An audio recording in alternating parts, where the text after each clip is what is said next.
Communicating and understanding one another is something that we all may take for granted. We use complex forms of language and tones to tell others our point of view, our feelings and our needs. We use double meanings, sarcasm, teasing, open questions or subtle jokes, assuming that people interpret them in the way that it was intended.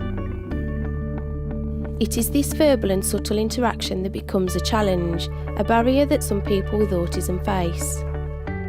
At Green Park, like many other schools, they use other forms of communication to overcome this, a total communication approach.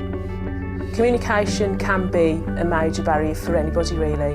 For autistic young people, what we need to do is enable the children to communicate, whether it's verbally or using symbols. Depending on the needs of the young person and the level of ability and understanding, then we'll use a method of communication that will mean something to them. A traditional form of sign language known as Makaton is used between the students and their teachers to quickly and effectively communicate to one another their thoughts or things they may want. The physical signing reinforces the speech used and gives a visual clue as well as an auditory clue to what might be happening or expected of someone. Around the school you will notice lots of symbol cards based on Makaton sign language and PECS, which is short for Picture Communication Exchange System. Students with communication difficulties are taught to understand and use these symbols to help them learn the names of different objects. Over time, more symbols are gradually introduced and the students are able to exchange the pictures for objects they may want or construct simple sentences. Around the rest of school, other strategies for total communication have been promoted for pupils who may have more severe disabilities.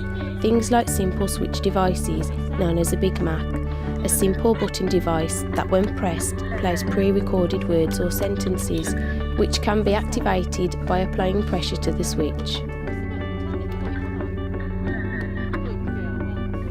I think sometimes when people realise that they have no verbal communication, they treat them in a different way and naturally assume that they've got no level of intelligence, but that's not always the case. They still think and they still have feelings and they still have the same needs as everybody else. That's why the communication system is so important, because otherwise they can never get their point or their needs across to us.